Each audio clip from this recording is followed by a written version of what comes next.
Puesto de pie, brindando ayuda y también se presta a participar con sus técnicos en las labores de evaluación de los riesgos. Asimismo, nos conduele la tragedia de Guarmey, donde familias enteras han fallecido por un múltiple choque. A sus familiares y deudos, nuestro más sentido pésame. Bueno, y precisamente para analizar ambas desafortunadas circunstancias, estaremos en estudios con destacados especialistas. Pasando a otro tema, bueno, faltan pocos días para el Conimera 2015. Conimera 2015, magno certamen, magno evento, a llevarse a cabo, a realizarse en un céntrico hotel de nuestra capital. Tendremos detalles de los preparativos y antes de terminar les presentaremos un moderno software para la construcción de grandes obras de ferrocarriles. Escuchen esto, ferrocarriles. 8 de la mañana con 2 minutos, señoras, señores, 8 de la mañana con 2 minutos. Ya estamos en estudios con el ingeniero Hugo O'Connor Salmón. Ingeniero, ¿cómo está? Muy buenos días. Buenos días. Bienvenido a Palabra Ingeniero. El ingeniero O'Connor Salmón es ingeniero civil, quien ha realizado estudios y mapas de zonificación en Chosica, precisamente en las quebradas por donde periódicamente discurren estos huaicos, porque eso es lo natural y terminan llevándose lo que encuentran a su paso, como son viviendas informales o simplemente ubicadas en zonas de peligro. Pues bien, vamos a conversar con él. Con la bienvenida al ingeniero Hugo O'Connor, la pregunta, ¿no? Ingeniero, ¿qué comentario le merece este desastre ocurrido en Chosica, ¿no? Aquí en nuestra capital, en Lima, distrito limeño? Mire, parafraseando a García Márquez, diríamos, esta es crónica de un desastre anunciado. Venimos hablando de huaicos por lo menos desde la década del 80, el 87 específicamente, el 9 de marzo, que arrasó San Miguel y San Antonio Pedregal, y motivó, en el caso mío, la formulación de una tesis de grado. Justamente la primera oportunidad en que un ingeniero civil se metía en los asuntos de huaicos, porque en el pensamiento tradicional el ingeniero solo debe hacer casas, edificios, puentes, ¿no? Y carreteras. Entonces, a partir de, como digo, de la década del 80 ya se viene hablando de huaicos y de estudiándolos. Sin embargo, los huaicos son fenómenos naturales de miles y dirían millones de años, que es el modelamiento del territorio que hace la naturaleza. Por eso digo, es una frase personal, el relieve es la huella digital de la naturaleza.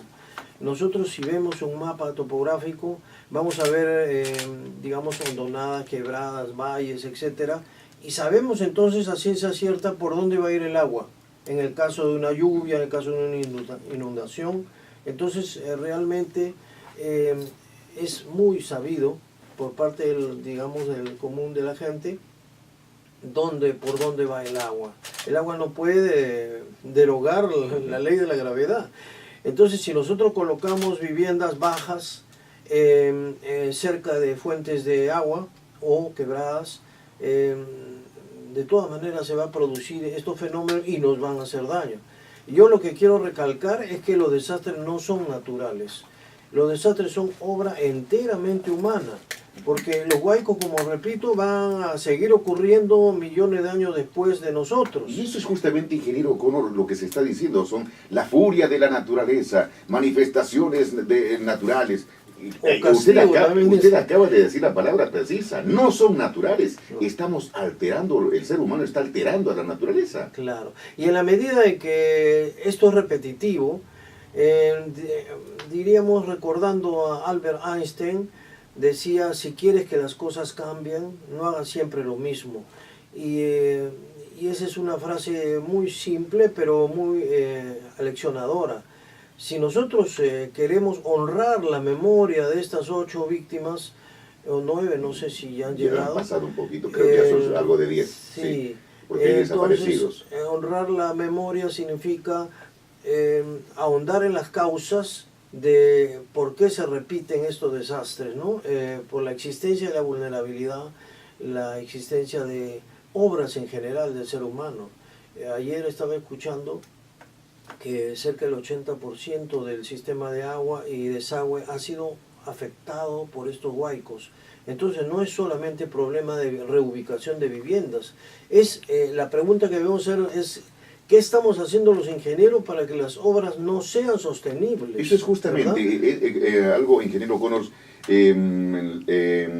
se ha visitado, una comisión del Colegio de Ingenieros ha visitado esta zona, ¿y a qué conclusiones se llegó? Mire, el aviso de la naturaleza fue el 9 de febrero de este año. De este año, precisamente. Sí. Entonces, gracias a la invitación que nos hizo el Colegio de Ingenieros, acompañamos a una delegación a Chosica, visitando 3 quebradas. La quebrada de Chacrasana, después Yanacoto y finalmente Quirio. Las conocemos, sí. Y en ese trayecto anunciamos nuestra visita a la municipalidad porque teníamos interés de conversar con el señor alcalde. Es bueno. Lamentablemente no nos dio audiencia porque había salido, a pesar de nuestro anuncio previo. Entonces no pudimos conversar con él, conversamos con sus funcionarios y el interés particular mío, porque he sido testigo, he participado de estudios de riesgo de por lo menos 2 de esas quebradas. Sin embargo, en el municipio no conocen esos estudios que han sido entregados a, digamos, a alcaldes anteriores, ¿no? Claro. Pero como autoridad, el alcalde debe estar al tanto de todos los estudios realizados en el ámbito de Chosica. Es más, Rayos de Sol, que es en este caso la quebrada Corrales, sí, ha sido motivo también de estudios, más o menos en el año 90 o 91, no me acuerdo exactamente, pero la ONG Predes realizó estudios de las principales quebradas. Entonces lo que nos preguntamos los ingenieros es ¿qué pasa? Que nuestros estudios, nuestras recomendaciones, por ejemplo recomendaciones de apertura del cauce hasta el río, etcétera, no han sido tomadas en cuenta o duermen el sueño de los justos en alguna gaveta, ¿no es cierto? O como a veces suele ocurrir, el alcalde saliente se lleva todo, hasta los archivos de computadora. Entonces, bueno, pero no el alcalde hay... tiene 7 periodos ahí, el alcalde es muy bueno, o sea, se conoce perfectamente, sí, incluso, ingeniero, hemos conversado en más de una oportunidad con el alcalde aquí en la radio, y él nos ha dicho, he hecho lo indecible para sacar a estas personas, voy con los camiones, voy con el personal, los saco, se ponen a llorar, se tiran al suelo, se agarran de las piedras, no los puedo sacar, los saco, bueno, los saco, y en la madrugada vuelven otra vez, los saco, los vuelven otra vez. ¿Qué hago con esta gente? ¿Dónde los llevo? Me dice. Ya. Yo pienso que no debemos de repente fijar en una sola persona toda la responsabilidad. La tiene como jefe de defensa civil, claro, pero más allá de eso, es nuestra cultura, no incorpora la prevención. En una ocasión le cuento como una pequeña anécdota, hablé con una pobladora de justamente Pedregal, le digo, su casa está prácticamente en el cauce, ¿no? Entonces le dije, ¿usted se da cuenta del peligro? Me dijo, sí. Y entonces, ¿por qué mantiene su casa acá? Me dijo, la necesidad es más grande que el peligro. Fíjese esa filosofía. Es decir, lo de hoy vale más que lo de mañana. O sea, si mañana pierdo todo, ¿qué voy a hacer? Sí, incluso dice, bueno, ¿qué importa? ¿No? Pues moriré acá. Pues. Claro. Así, he conversado con esa gente. Entonces, el problema es mucho más hondo porque implica un enfoque de la vida que, digamos, gran parte de nuestra población comparte, de lo que es vivir el presente. Es una cultura de emergencia. No importa mañana qué pasará, con tal de que hoy día yo pueda salvar el día, ¿no es cierto? Entonces, como dice vulgarmente, se dice, me voy ganando alguito. Eso refleja, ¿no es cierto?, una inmediatez y por lo tanto una informalidad. Ahora, ¿cuál es el antídoto a la informalidad? Es la planificación. Si no hay planificación, hay desorden, hay caos, y hay repetición de desastres como estamos viendo en Chosica. Ahora, yo ya he conversado también con muchos alcaldes, porque este no es solamente problema de Chosica, en el sentido de que un poco como que se lavan las manos, en el sentido que dicen, ¿qué hago si la población no me hace caso? Entonces yo pregunto, entonces, ¿es o no autoridad? Si es autoridad, entonces lo primero es tener un mapa de zonificación de riesgo, a partir de lo cual señalamos pues zonas de alto o muy alto riesgo, en el cual se parcela, se delimita, por ejemplo, con parques. Se hace parques de lo que son zonas de alto riesgo y se plantea un plan de reubicación de esas poblaciones que por A o B motivos están ahí. Entonces, si es que no hay ni siquiera el 1% de un plan que se esté ejecutando, entonces estamos en cero. Es el reconocimiento de nuestra incapacidad para poder administrar una ciudad. No tenemos planificación Entonces, territorial. yo creo que nadie, más aún la autoridad local, está librado de una responsabilidad civil, incluso penal. Porque estamos hablando de muertes, estamos hablando de daños. Por ejemplo, se habla de 200 millones de pérdidas en estos huecos de Chosica. Entonces, 200 millones en un país como el nuestro, que no le sobran recursos económicos, financieros. Entonces, es un desperdicio digamos, de estos medios, con los cuales siquiera el 1 o el 0.5% podría haberse dedicado a abrir por lo pronto las quebradas para que lleguen al río, porque ese es el destino final de toda quebrada. ¿Por qué se le cierra el paso? ¿Qué culpa tiene el Guayco?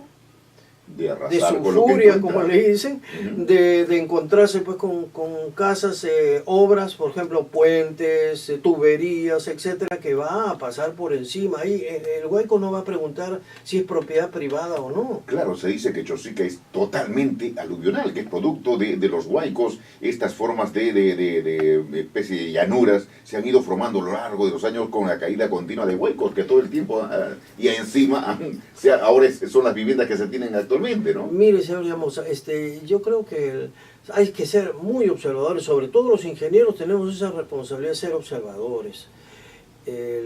Estudiando Chosica, hemos llegado a algunas conclusiones personales que las hemos puesto por escrito. El valle, la garganta prácticamente que representa Chosica, que tiene cerros de 300 metros de altura, apenas digamos, a 1 kilómetro de ancho del valle, implica una profundización del río, lo cual es explicable porque Chosica es la confluencia de dos ríos, del río Santa Eulalia y del que viene de San Mateo. Entonces, la confluencia determina una mayor erosión vertical. Estamos hablando de un territorio que es un sitio sumamente pequeño para ampliar digamos, la ocupación urbana. Mire, cuando hice mi tesis eran 35.000 habitantes, ahora son 120.000. O sea, fíjense la migración, la presión de la migración. Finalmente, ingeniero Connor, ¿qué hacer? ¿Qué hacer? ¿No? ¿Qué hacer? Ahí usted señala la cantidad de personas que hay. ¿Qué hacer en este momento? ¿Se saca toda la gente de Chosica o esperamos por los siguientes huecos? ¿Qué hacer, ingeniero? El Estado ya aquí interviene, el nivel nacional, tiene que dar alternativas de reubicación, con lo cual son programas sociales que tienen que ser a muy bajo costo, digamos, trasladados a zonas de bajo o ningún riesgo. Entonces, esto debe estar en manos del Ministerio de Vivienda y el Estado en su conjunto.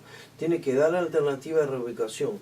El primer paso en cuanto a los ingenieros debe ser, me parece, hacer un mapa de todo lo que los huaicos hicieron.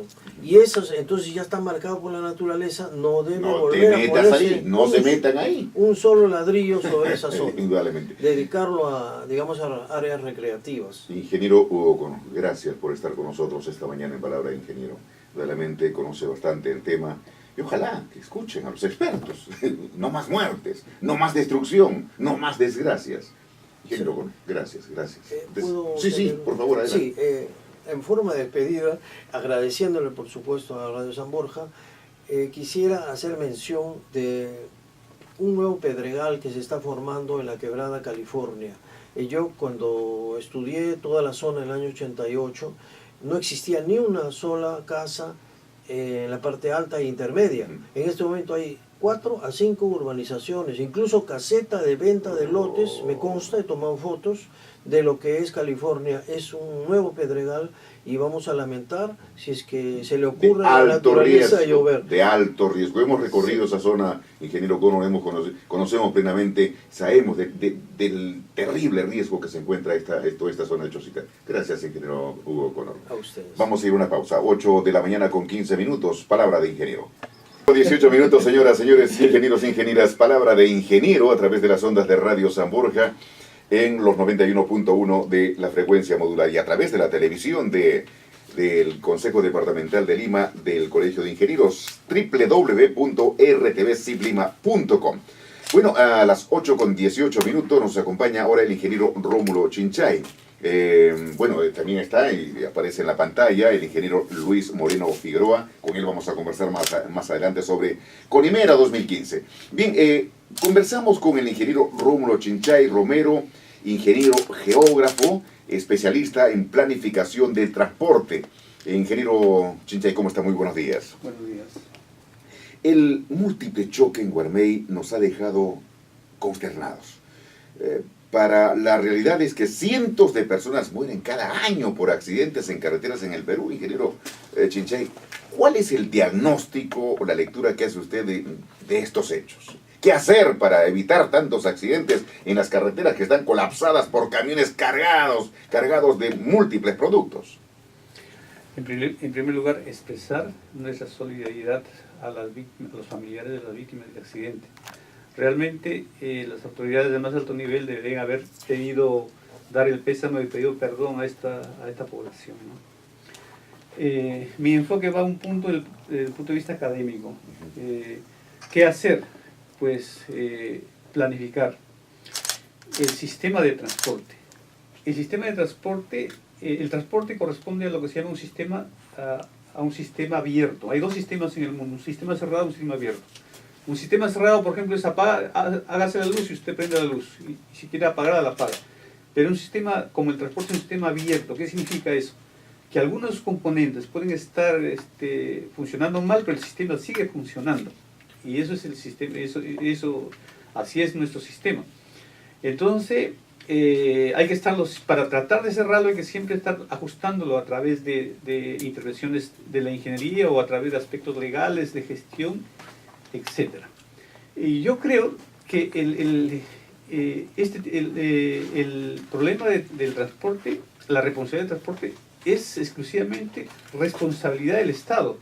A veces uno le echa culpa al transportista. En realidad, el principal culpable no es el transportista, sino es el Estado.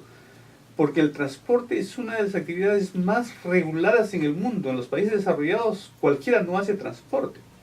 Es una actividad muy regulada. ¿Por qué? Porque usted está transportando vidas, está transportando valores importantes que influyen en la economía nacional.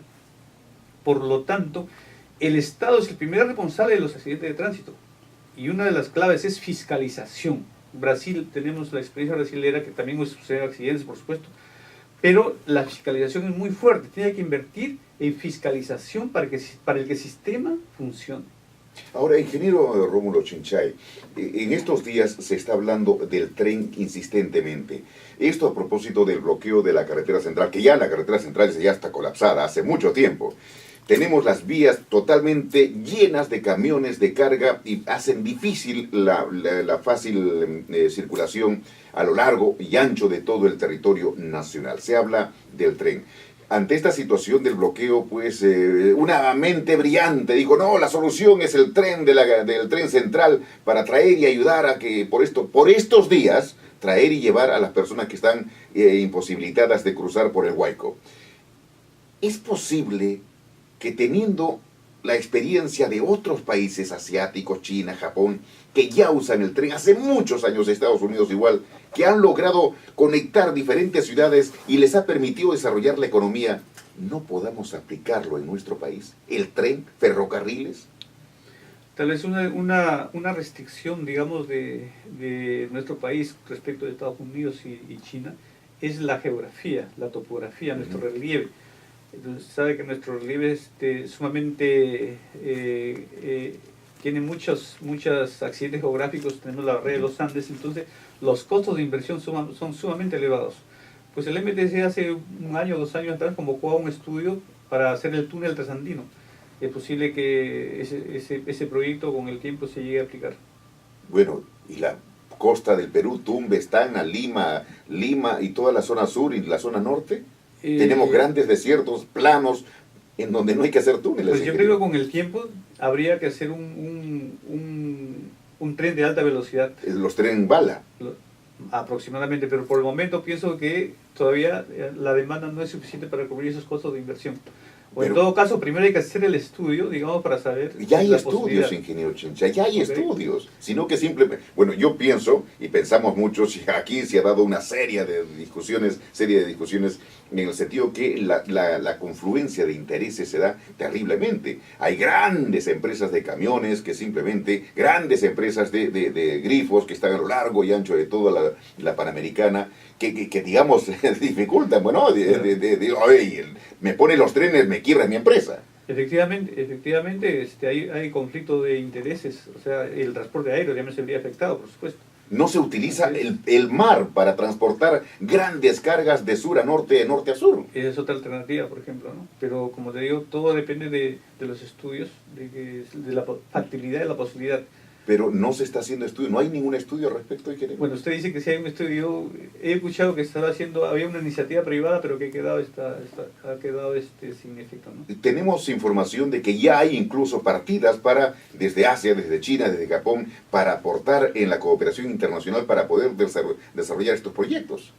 Es posible, pero de todas maneras, al final, realmente nadie da inversiones así por dar. Siempre, al final, nosotros tenemos que pagar. Entonces hay que analizar la capacidad económica del país y si tiene la capacidad de soportar una inversión de ese nivel, ¿no? ¿Se tiene idea de cuántos camiones hay en estos momentos, o sea, vehículos de carga pesada en todo el territorio nacional que están discurriendo, están caminando, como se están rodando? Bueno, el parque automotor tiene más o menos 1.285.000 vehículos, 800.000 vehículos son autos privados y el resto es transporte público y transporte de carga. Aproximadamente son 400.000. Que están en todas las carreteras. En todo el territorio nacional. Ahora, la pregunta es, ¿no? ¿Qué hacemos con la carretera central? Prácticamente ya no. En días que luego de los huecos de la carretera central se dijo, hay 4 rutas para ingresar a la zona central. Pero esas 4 rutas es trocha, ingeniero Chinchay. Dificulta la topografía, dificulta la ampliación de las vías, ¿no? Sí, por eso siempre tenemos dos carriles, uno de ida y otro de vuelta. Pues es un problema complicado y problema de inversiones, ¿no? Que se requiere hacer. Pero, ¿qué hacer entonces? Pues habría que ensanchar la vía, mantener la vía bien operativa, de tal manera de afrontar el problema de la congestión. Eso justamente ahí. ¿Qué hacer con la congestión?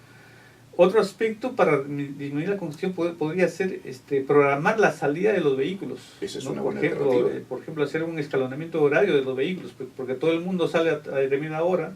Es posible coordinar con los transportistas y planificar las salidas. Es una salida. Bueno, sin duda que son alternativas que se dan todos los días, pero ¿quién las respeta? Por eso yo dije al inicio dije de que el Estado es el principal responsable de manejar el sistema, de gestionar el sistema. O sea, no es el transportista, es el Estado. El Estado es como la casa, como un hogar, ¿no? El padre tiene que poner las condiciones para gobernar su hogar. Si el padre no pone las condiciones, pues ahí no hay hay un descalabro, por decir así, dentro del hogar. Ahora, claro, seguimos preguntando y seguimos diciendo, ¿no? ¿Hasta cuándo vamos a tener qué alternativas de viaje interprovincial, rutas más urgentes, qué hacer, ¿no? Claro, usted nos dice ensanchar las vías, pero hay zonas en donde no se puede ensanchar las vías porque hay que romper roca y romper cerros, hacer túneles, y todo esto conlleva también el desarrollo de ciertos proyectos alternativos, ¿no? Así es. Por eso la alternativa, además de eso, hay una restricción física, por ejemplo, que no se puede ensanchar. La otra alternativa sería, como dijo, el tren, ¿no? Claro, la alternativa del tren está ya entrando en maduración porque es el comentario general, ingeniero Chinchay. Anteayer hemos escuchado sendas entrevistas y que dan prácticamente, demuestran de que la solución y el desarrollo país también está Así es. digamos, en proyección en rumbo a los rieles. Correcto. ¿Mm? Bueno, nosotros, el Perú tuvo más de 3.000 kilómetros de rieles instalados, ¿Dónde ¿no? se fue? Ahora, pues No se eso, fue. eso nos falta de visión y falta de planificación. Hubo una buena visión de haber hecho esa cantidad de rieles, pero después poco a poco se fueron perdiendo, ¿no? Pues la influencia, digamos, de los camioneros, etcétera, ¿no? Lima fue creciendo al compás de los tranvías, Así es. que fue así es. también una alternativa, un medio de transporte importantísimo. Se perdió justamente por la falta de planificación, la falta de visión futura de la ciudad. ¿No? Si hubieran mejorado, mantenido esos sistemas en Europa, hay varias ciudades que tienen tranvías y que pasan incluso por la Plaza de Armas. De sus ciudades, ¿no? A velocidades bajas. Que son, a veces y son también parte del atractivo turístico, ¿no? Se mantienen porque realmente el transporte público es el medio más eficiente de transportar personas. Estoy hablando de transporte urbano, ¿no es cierto? Por ejemplo, en Lima se producen 22 millones de viajes por día. 4 millones son a pie y 16 millones son motorizados. Motorizados, o sea, transporte público, transporte privado. El transporte público representa el 78% de los viajes por día. De los viajes, no de la población. A veces dice que el 78% de la población viaja. No, de los viajes. Y el año 2004, el 83% de los viajes eran en transporte público. Ahora es 78%. Estamos perdiendo. La gente está migrando hacia el transporte privado, hacia el taxi. ¿Por qué está migrando la gente? Por la calidad del sistema. Pues el Metropolitano y la línea 1 ya están contribuyendo, digamos, ya a captar un poco esa demanda, ¿no? Pero y dejar el autito en casa, ¿no? Que el auto solamente transporta al conductor, al dueño del vehículo, y ocupa todo un espacio dentro de lo que es el espacio de la ciudad, ¿no?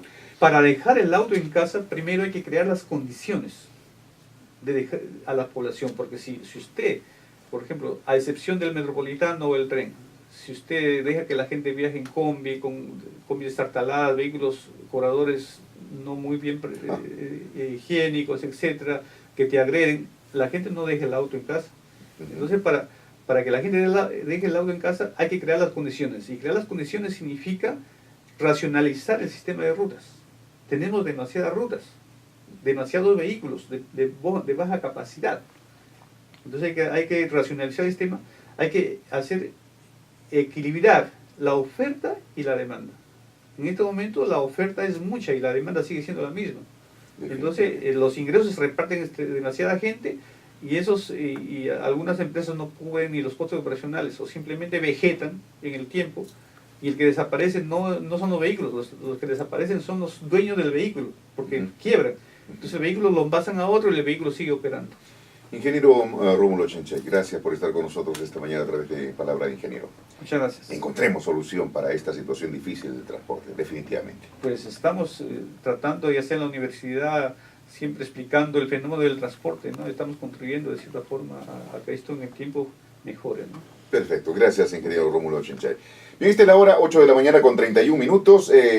Ya está en estudio, ya lo hemos anunciado, el ingeniero Luis Moreno Figueroa, presidente del 21º Congreso Nacional de Ingeniería Mecánica y Mecánica Eléctrica, que es CONIMERA 2015, quien nos va a contar sobre los preparativos de este magno certamen al retornar de la pausa. Ingeniero, primero el saludo, ingeniero Moreno, ¿cómo está? Muy buenos días. Buenos días, gracias por esta oportunidad de dirigirnos a la audiencia. Bien, vamos a ir a una pausa y retornamos con usted. 8 con 31 minutos, palabra del ingeniero. Con 35 minutos ya habíamos saludado, dándole la bienvenida al ingeniero Luis Moreno Figueroa, presidente de la 21ª edición del Congreso Nacional de Ingeniería Mecánica y Mecánica Eléctrica, sus siglas es CONIMERA 2015. Vamos a conversar con el ingeniero Moreno.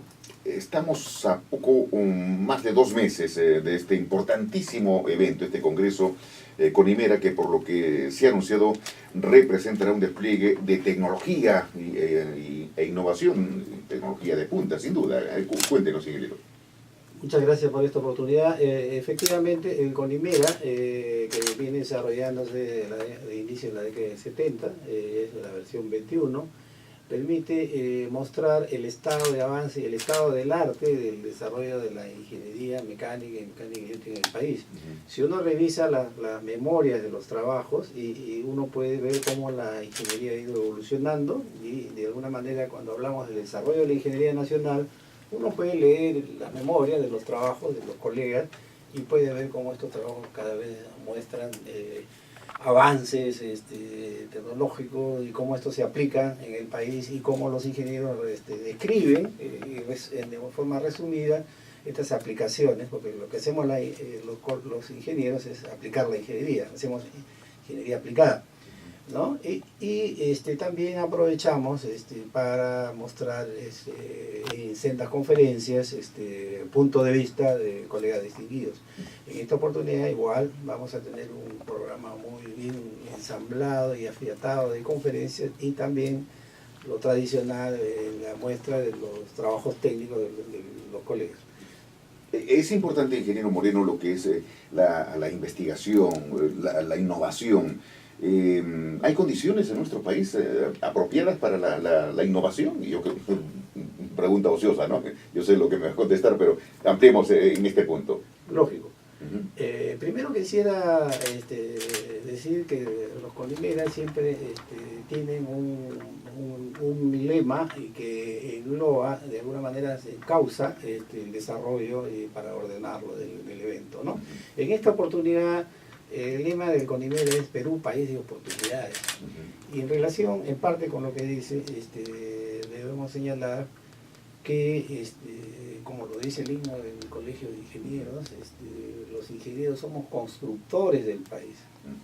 ¿Ya? Esto es muy cierto. Sí, o sea, de alguna manera encontramos soluciones aplicables al país para atender las necesidades del país en su conjunto y de aspectos particulares.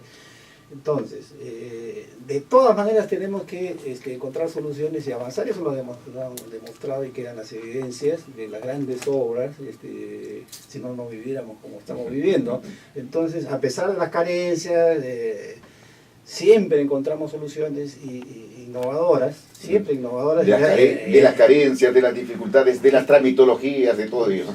Lo que decía de la obra esta magnífica de inicios del siglo pasado, el tren, ¿no? Esa vía férrea que fue la primera en el mundo de llegar a tan altas cruzando los Andes peruanos, una obra maravillosa, la pregunta es ¿por qué no replicarla en otras y seguir ampliándola, modernizándola?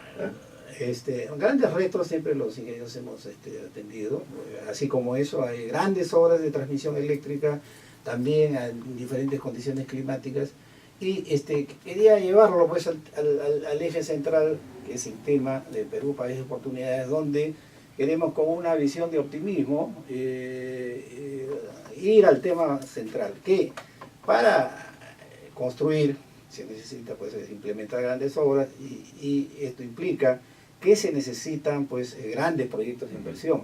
O sea, el tema central del CONIMERA está asociado a ello, a la importancia de promover las inversiones y hacer lo necesario para que estas no se retrasen. Mientras más inversiones hay en el país va a haber más progreso, y eso es el tema central de alguna manera del CONIMERA. ¿Y el Estado? ¿Cómo está cumpliendo eso por parte de un colegio profesional importante como es el Colegio de Ingenieros? ¿Cómo está el Estado frente a esta situación? Mire, el rol del Estado es pues un rol normativo, regulador, orientador, es el que pone orden. Debería ser, ¿no? debería ser impulsor. El que pone orden y debería promover estas inversiones. De alguna manera podemos decir que del total de inversiones que hay en el país, el 25% son inversiones públicas directas y el 75% son inversiones privadas. Es importante, si estamos hablando en este momento de inversiones al año del orden de 30.000 o más millones de dólares por año, entonces la cuarta parte tradicionalmente las ejecuta el Estado en situaciones difíciles como esta de retracción, lamentablemente dependemos mucho de ciertas materias primas, de los commodities, que su precio baja. Somos vendedores de productos primarios, como siempre, ¿y hasta cuándo? Con valor agregado, obviamente. La división del mundo está así, nos hemos integrado a un sistema de economía globalizada, no podemos ser un país aislado, entonces tenemos que ubicar y cumplir roles cada vez mejores en la economía mundial. Entonces, hay fuerte inversión privada y hay inversión pública. Estos años que hay problemas, entonces las inversiones públicas son mayores. Tenemos el tren, la línea 2 y otras obras más, la refinería. Claro, eso es a nivel local, ¿no? Pero las inversiones privadas también son importantes. Definitivamente tenemos que reconocer que somos un país minero. Hay otros países que tienen recursos mineros, pero no los explotan, entonces se quedan como países con recursos. Nosotros sí hemos tenido, de alguna forma, desde muchos años atrás, el buen actuar de explotar y aprovechar esos recursos. Ya más modernamente, con las normativas de equilibrio ambiental, obviamente se promueve que hay una minería responsable, ¿no? Pero no podemos negar que estas inversiones son necesarias. Claro, y por ejemplo, ingeniero Moreno, ya que toca justamente este tema, ¿no? Tía María es un caso que en los últimos días está ocupando las primeras planas de los diarios, de los informativos, en donde se da este caso de los conflictos. Pues hay un sector social que está propugnando de que no se desarrolle este proyecto de Tía María, importantísimo proyecto en donde hay millones de dólares y puede seguir el camino de Conga, ¿no? Bueno, en este caso son más de $1.000 millones, pero tal vez las cosas van por ahí.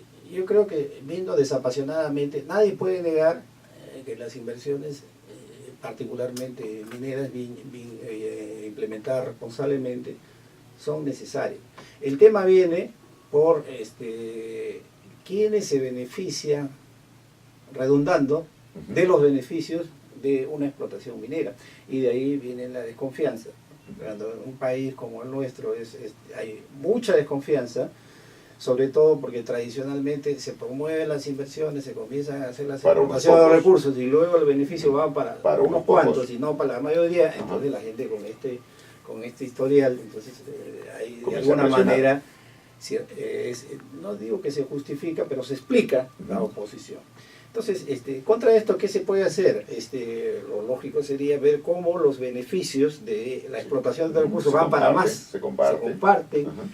Y en ese sentido, y obviamente los problemas de una determinada localidad no se pueden resolver solamente con los beneficios de un proyecto. Tienen que conjugar muchos recursos de otros proyectos más y recursos del Estado. Por eso es que una iniciativa que de alguna forma también de la empresa en la cual yo trabajo, que tengo una función de dirección, hemos promovido una iniciativa que es desarrollar los estudios de inclusión social, que es diferente. Mucho se habla de inclusión social, pero esto cómo se mastica, cómo aterrizamos la inclusión social, ¿no? La inclusión social tiene, y nosotros proponemos que se desarrollen estudios de inclusión social. Lo que proponemos es que en las regiones donde hay proyectos que de alguna manera tienen que ver con la explotación de recursos naturales, se plasmen planes de desarrollo de vigencia de 5, 10 o 15 años a largo plazo, que ya sean vinculantes, es decir, que sí o sí se tengan que implementar los diferentes programas y proyectos asociados que puedan llevar, obviamente consensuadamente, obras de infraestructura, proyectos de desarrollo productivo, incrementar las capacidades de la gente, que nadie quiere mendigar, quiere ganarse la vida trabajando, aprovechando los recursos que pueda tener la zona. Pero obviamente todo proyecto o plan necesita financiamiento. Justo ahí, en estos estudios de inclusión social, es donde proponemos que el financiamiento venga de los proyectos de explotación de los recursos, donde el Estado también invierta lo que le corresponde, pero todo en forma ordenada. Lo que tenemos en Perú a veces por puchitos, cada uno invierte en forma desarticulada, y los pueblos del Perú sienten que su situación no cambia. Sigue siendo la misma, de desesperanza, desilusión. Ingeniero Luis Moreno, como siempre, gracias. A medida que se vaya acercando ya la fecha de inicio de este magno evento, lo queremos tener más cerca de aquí con nosotros. Muchas por gracias estar y con nosotros. invitamos a los colegas, no solo de la especialidad de mecánica ni eléctrica, de otras especialidades y otros el público, no necesariamente ingeniero, en este evento que se va a desarrollar del 24 al 26 de junio en el Hotel Sonesta, un temario del más alto nivel técnico de los que se ejecutan en el país. Gracias. Perfecto. Gracias, ingeniero Moreno. Bien, como ya les habíamos anunciado, 8 de la mañana con 45 minutos. Gracias, ingeniero. Está el ingeniero español, está con nosotros y lo invitamos a que tome asiento por acá. Gracias, ingeniero, bienvenido. Bueno, el ingeniero Alberto Pastor va a compartir las novedades de un moderno software recomendable para el desarrollo de grandes obras, subterráneos, ferrocarriles. ¡Qué interesante! Es un tema muy interesante, nos apasiona. Entre sus usuarios figura la línea 2 del Metro de Lima. Vamos a una pausa y retornamos con el ingeniero Pastor. 9 de la mañana con 48 minutos, ya lo anunciamos al ingeniero Alberto Pastor. Él tiene un software muy recomendable para el desarrollo de grandes obras, subterráneos, ferrocarriles. Vamos a conversar, ingeniero Alberto Pastor, ¿cómo está? Bienvenido. Muchas gracias. Está casi con el avión en la puerta para partir nuevamente de retorno a la madre patria, ¿no? Eso es, de vacaciones y descansar un poco. Vamos directo con las preguntas. ¿Qué seguridad ofrece el empleo del software Istram Ispol, así es, sus siglas, en grandes obras como en subterráneos, túneles, casos de la línea 2 del Metro de Lima, que es el ferrocarril? ¿Cuáles son las proyecciones? Las proyecciones, bueno, el software lo que te permite ser muy productivo a la hora de diseño y a la hora de ejecución de, por ejemplo, un túnel. En este caso la línea 2 se está haciendo con tuneladora, o se va a hacer con tuneladora. Las tuneladoras se van desviando, tienes que llevar un control de lo que es la geometría del trazado y este software te permite dar análisis de todos esos datos y sobre todo normativas, tanto en carreteras como en ferrocarriles. Hay unas normativas que hay que cumplir y tu trazado, tu seguridad de los trenes o carreteras tiene que cumplir unas normas. Claro. ¿Cuáles son los otros beneficios en materia de planificación, de la construcción, tiempos de ejecución de la obra, la inversión? Eso es. Sobre todo la cuantificación de todos los imprevistos de la obra. Toda obra tiene imprevistos y lo que hay que evitar es que estos imprevistos se nos vaya el presupuesto inicial al doble o al triple a veces. Entonces, con este software lo que te permite es controlar cuáles son tus errores y poder ir analizándolos e intentar corregir todos los costes. ¿Dónde se vienen, digamos, obras emblemáticas en el mundo que se viene aplicando este software?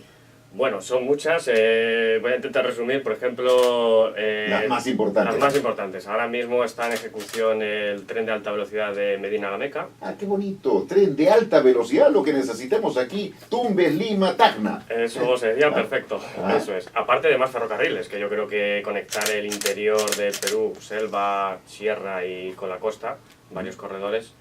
Hoy se ha puesto de manifiesto justamente la necesidad de, ya los expertos están hablando, ¿por qué se ha dejado pasar tanto el tiempo y no tenemos trenes en el Perú? Pues la verdad es que no lo sé, pero la verdad es que había una red bastante interesante de hace muchos años en Perú y desgraciadamente pues el paso de los años ha ido deteriorando esa red y yo creo que hace falta cierta inversión tanto para pasajeros como para mercancías y desarrollar económicamente el transporte. Este software de lo que usted nos expone, aplicado a la costa peruana, ¿cuánto podría viabilizarse, cuánto podría ser de utilidad rentable, si no es rentable también dígame, de Tacna a Lima, Tumbes?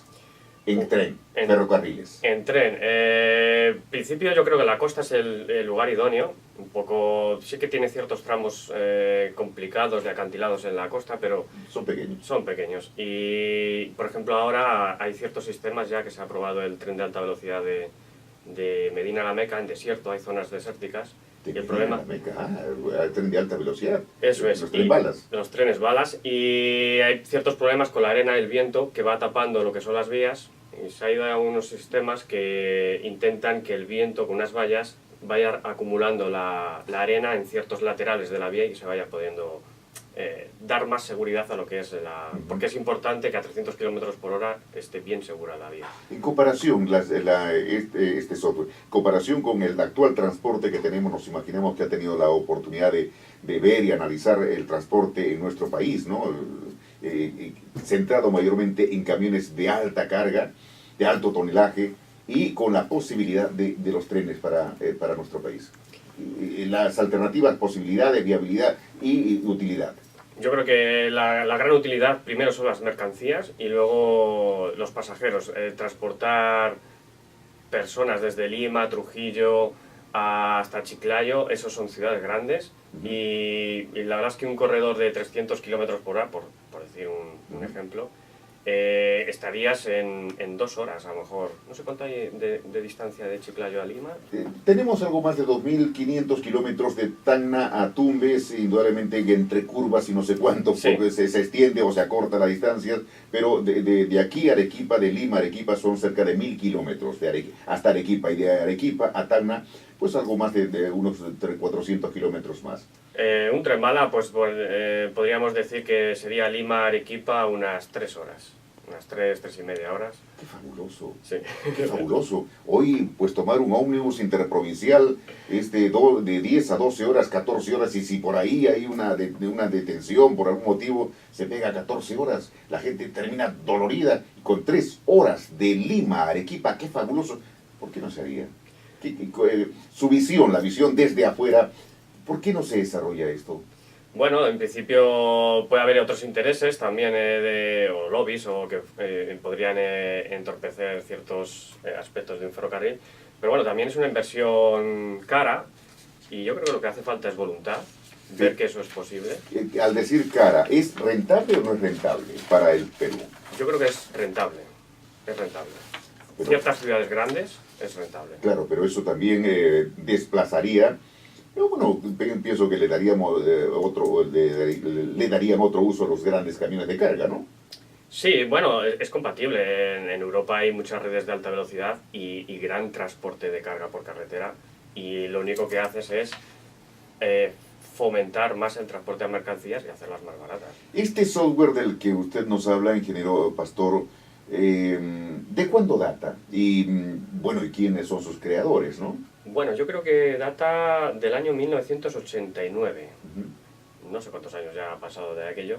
Ay, bueno, ya son algo más de 26 años. Y en sus orígenes yo creo que fue un software diseñado por militares para la movilización de lo que es el terreno físico de los países. Creo que Estados Unidos, España y de algunos países. Que ya viene dando resultados, definitivamente. Eso es. Y luego ya también se enfocó a la ingeniería civil, a grandes obras lineales, y a partir de ahí, supongo que a partir del 1992. Hay que tener en cuenta que la alta velocidad, por ejemplo, de trenes de España empezó hace 20 años, y antes no había nada. Hace 20 años. ¿Y cómo se fue desarrollando esa intención de estos trenes de alta velocidad? Bueno, la primera línea fue Madrid-Sevilla y fue por la Exposición Universal que se creó en Sevilla. Bueno, pues una forma de fomentar ese evento, pues se impulsó. Había una red de ferrocarriles ya y se renovó parte de la vía y parte de la vía es nueva. Y a partir de ahí ya, pues fue tan el éxito que ya se hicieron planes para hacer toda España con conexiones de trenes. ¿Hoy cuántos kilómetros tiene España de rieles, la comunicación vía trenes? Yo creo que ahora pues andará por los más de 2.000 kilómetros de rieles de alta velocidad. De alta velocidad, es decir, la comunicación es casi instantánea. El ahorro es altísimo. Sí. Y pues, por ejemplo, Madrid-Barcelona, no sé cuántos trenes hay, pero hay muchos trenes diarios y van llenos siempre. Y tardas 2 horas, 2:30 horas. Qué sana envidia, la verdad, qué sana envidia. Hoy necesitamos, hoy hemos visto colapsadas las vías por los camiones repletos de carga, y por cierto, gran cantidad de estos camiones, vehículos pesados que imposibilitan el discurrir de la comunicación. Creo que hoy más que nunca es la alternativa del tren. Gracias, ingeniero Alberto Pastor. Un placer estar aquí. Gracias y bienvenido. Creo que ya está listo para partir a España nuevamente. Eso es, ya Buen tengo la viaje y maleta pronto preparada. retorno. Gracias. Bien, señoras y señores, nos ganó el tiempo. Palabra de ingeniero, un programa del Consejo Departamental de Lima, del Colegio de Ingenieros del Perú, gracias a la licenciada Silvia Rodríguez. Aquí está con Gerson Puente Rodríguez en las cámaras de la televisión de www.rdbciblima.com. Gracias, www.radiosanborja.com. Mario Poicón desde los controles. Fernando Llamosa le dice muchas gracias. Buen fin de semana.